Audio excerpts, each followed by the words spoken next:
My name is Brajesh और आज हम पढ़ेंगे ह्यूमन डाइजेस्टिव सिस्टम। ये कितने इससे पहले हमने रेस्पिरेटरी सिस्टम का वीडियो देखा था और इस वीडियो में हम पढ़ेंगे कैसे डाइजेस्टिव सिस्टम काम करता है हमारा, क्या क्या ऑर्गन्स उसमें होते हैं, उनके फंक्शन के बारे में मैं आपको बड़े इजी वे में बताऊंगा ताकि ज्यादा डिटेल्स ना होते हुए आपको ये बाय हार्ट हो जाए। आप इसको ध्यान से देखिए पूरे वीडियो को और आपको बहुत ही अच्छी अंडरस्टैंडिंग हो जाएगी इसकी। ठीक है, हम शुरुआत करते हैं अपने वीडियो से। ह्यूमन डाइजेस्टिव सिस्टम में शुरू होता है माउथ से। आप यहाँ देखेंगे माउथ से, माउथ के बाद फेरिंग्स, फेरिंग्स के बाद एसोफेगस आता है, एसोफेगस के बाद स्टमक आता है हमारा, उसके बाद स्मॉल इंटेस्टाइन होता है, फिर लार्ज इंटेस्टाइन होता है which is the last part of the human digestive system. और इसका जो लास्ट ऑर्गन होता है वो एनस होता है, जिसके द्वारा अनडाइजेस्टेड फूड जो है उसको हम बाहर निकाल देते हैं ना। इनका फंक्शन कैसे होता है, तो माउथ जो है हम सब जानते हैं, मुंह हमारा, हम मुंह से भोजन लेते हैं, है ना। तो जब हम बाइट करते हैं किसी खाने को, जब हम अपना भोजन लेते हैं तो हम दांतों से काटते हैं, तो उसमें जो माउथ में होते हैं वो तीन ऑर्गन्स मेन काम करते हैं। नंबर एक हमारे दांत होते हैं, बकल केविटी होती है, स्लाइवरी ग्लैंड्स होती हैं और टीथ होते हैं। टीथ के बारे में हम थोड़ा सा पढ़ लेते हैं। टीथ हमारे जो होते हैं वो चार प्रकार के होते हैं। सबसे पहले कैनाइन्स होते हैं, जो तीखे दांत होते हैं, जिनका काम फाड़ना चीरना होता है या टीयर वियर करना होता है। इसके बाद हमारा इंसीजर होते हैं, इंसीजर के बाद प्रीमोलर और मोलर होते हैं, राइट। तो प्रीमोलर और मोलर टीथ का बेसिकली काम ग्राइंड करना होता है, खाने को पीसना होता है। इससे क्या होता है कि भोजन जो हमारे मुंह में हम लेते खाते हैं वो बड़े टुकड़ों से छोटे छोटे टुकड़ों में बढ़ जाता है। अगर आप देखेंगे तो एक्चुअली डाइजेशन होता क्या है, डाइजेशन यही होता है, जो खाना जैसा जिस रूप में हम खाते हैं उसको बड़े टुकड़ों से छोटे टुकड़ों में तोड़ना ही डाइजेशन कहलाता है। तो और उस डाइजेशन से हमें एनर्जी मिलती है।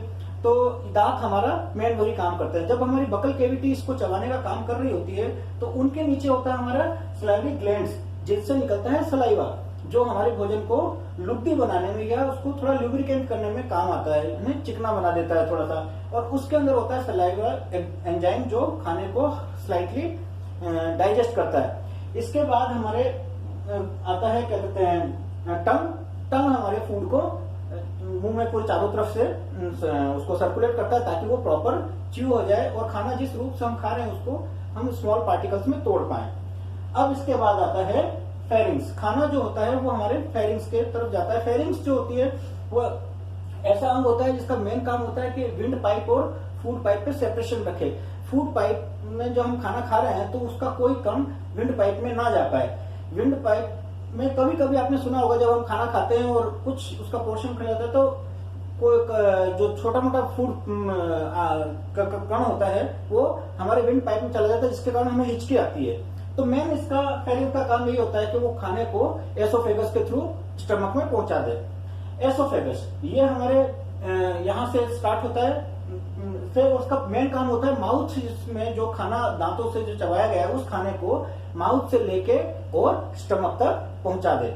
ये एक 25 सेंटीमीटर का लंबा पाइप होता है, जे शेप होता है, फ्लास्क शेप इसको कह सकते हैं आप। और इसका मेन काम यही होता है कि ये फूड को जो हमारा चबाया हुआ और स्लाइटली डाइजेस्टेड फूड है, जिसको चाइम कहते हैं ना, उस फूड को वो स्टमक तक पहुंचा दे। एसोफेगस के बाद हमारा कहाँ आता है स्टमक में। अच्छा, एसोफेगस में एक प्रोसेस होती है कॉन्ट्रेक्शन और मसल्स की, है ना। उससे क्या होता है कि फूड आगे की तरफ सरकता है ना, पूरे उसमें हमारे डाइजेस्टिव सिस्टम में ट्रेवल करता है। तो जब आप देखेंगे कि एसोफेगस से जो ये प्रोसेस शुरू होता है ये पूरी हमारी एलिमेंट्री कैनाल में काम करता है, लास्ट में लार्ज इंटेस्टाइन तक भी के जो ये एनस होता है यहाँ तक जो फूड का जो ट्रेवलिंग होता है वो इसी प्रोसेस के थ्रू होता है, राइट। अब हम पढ़ेंगे स्टमक के बारे में। स्टमक हमारा एक फ्लेक्सिबल सा थैला होता है जो हमारे एब्डोमेन में लेफ्ट साइड में होता है। ये बड़ा ही फ्लेक्सिबल होता है, 1 लीटर से 3 लीटर की कैपेसिटी होती है। और इसमें जो है इसकी वॉल में गैस्ट्रिक ग्लैंड्स पाई जाती हैं जो गैस्ट्रिक जूस सीक्रेट करती हैं। गैस्ट्रिक जूस में पेप्सिन नाम का एंजाइम होता है जो फूड को डाइजेस्ट करना शुरू करता है और ये थोड़ा उसका मीडियम एसिडिक कर देता है। इसके साथ HCl भी सीक्रेट होता है, हाइड्रोक्लोरिक एसिड, जो फूड का मीडियम एसिडिक करके उसका डाइजेशन यहाँ शुरू कर देता है। एसोफेगस में एक फ्लैप लगा होता है जो फूड को स्टमक में स्पून बाय स्पून यानी कि लिमिटेड क्वांटिटी में डालता है और ये कहते हैं स्टमक में उसका डाइजेशन शुरू हो जाता है। अच्छा, स्टमक में जो उसका जो स्टमक का लास्ट पार्ट होता है वो हमारे इंटेस्टाइन से यानी कि स्मॉल इंटेस्टाइन से जुड़ा होता है। स्मॉल इंटेस्टाइन का में जब ये खाना स्टमक से स्मॉल इंटेस्टाइन की तरफ पुश किया जाता है तो पहला पार्ट जो आता है स्मॉल इंटेस्टाइन में, उसके 3 पार्ट होते हैं, ड्यूडेनियम, आपके क्या कहते हैं जेजुनम और इलियम।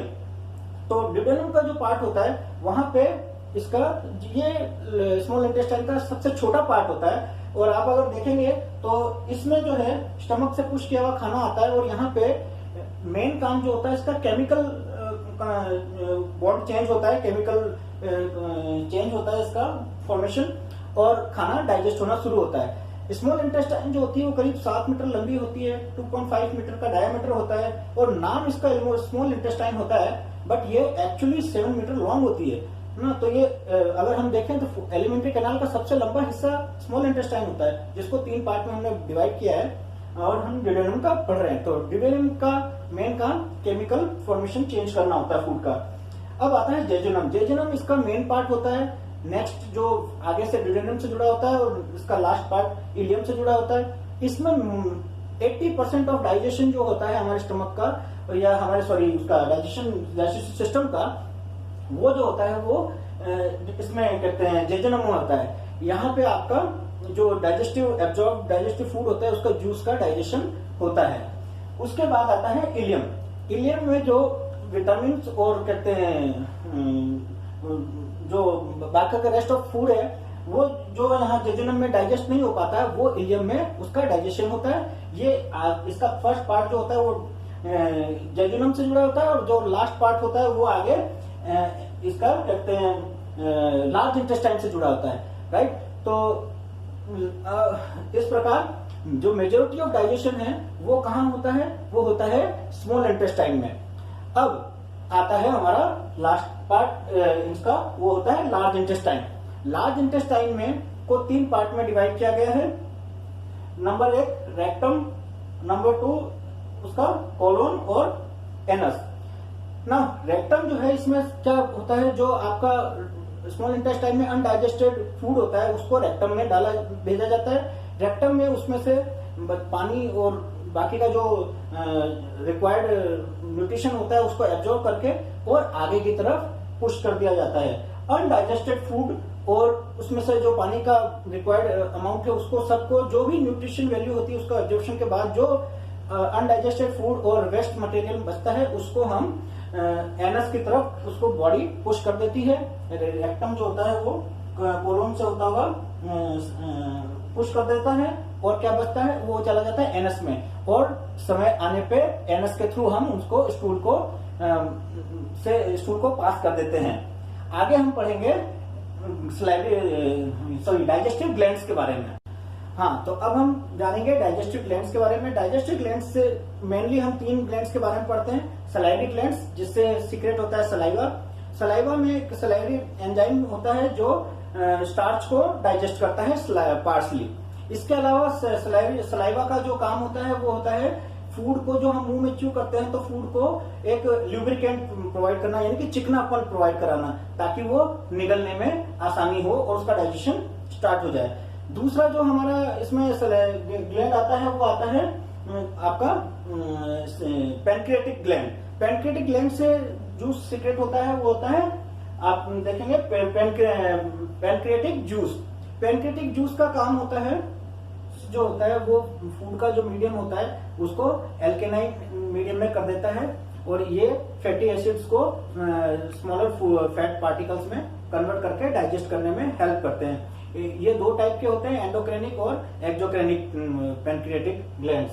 अब हम पढ़ेंगे लीवर के बारे में। लीवर जो होता है वो सबसे बड़ा ग्लैंड होता है डाइजेस्टिव सिस्टम में और इसमें जो होते हैं वो 2 ग्लोब्यूल पाए जाते हैं, उसमें लॉब के बने होते हैं। ये इसमें जो लीवर से जो बाइल जूस सीक्रेट होता है वो एक उसमें स्टोर होता है थैले जैसे स्ट्रक्चर में, जिसको गॉल ब्लैडर कहते हैं। लीवर से जो बाइल जूस सीक्रेट होता है उसका भी काम एक तरह से फैट को स्मॉलर फैटी एसिड्स में और जो टफ या बड़े फैटी मॉलिक्यूल्स होते हैं उनको स्मॉलर मॉलिक्यूल्स में कन्वर्ट करके डाइजेशन के लिए रेडी करना होता है। इस प्रकार ये हमारे डाइजेस्टिव ग्लैंड्स हुए, और डाइजेस्टिव ग्लैंड्स और हमारा जो डाइजेस्टिव ऑर्गन्स होते हैं इनको मिला के ये हमारा डाइजेस्टिव सिस्टम बनता है, जो एक बार हम फिर से रिवाइज कर लेते हैं। यहाँ से सलाइवरी ग्लैंड्स यहाँ से माउथ से स्टार्ट होता है, एसोफेगस, और ये लीवर का पिक्चर है जो जिसमें ये स्लाइव करते हैं, जिसमें हमने अभी बाइल जूस के बारे में पढ़ा। गॉल ब्लैडर यहाँ होता है जिसमें ये लीवर का जो बाइल जूस होता है वो इकट्ठा होता है। ये स्टमक है, और यहाँ से फिर स्मॉल इंटेस्टाइन, और ये लार्ज इंटेस्टाइन का पार्ट है, और ये लास्ट में जाके रेक्टम और एनस होता है। इस प्रकार ये हमारा डाइजेस्टिव सिस्टम पूरा हुआ। आशा है आपको ये वीडियो पसंद आया होगा। इसी तरह के और वीडियो देखने के लिए आप लगातार देखते रहिए हमारा चैनल। Thank you.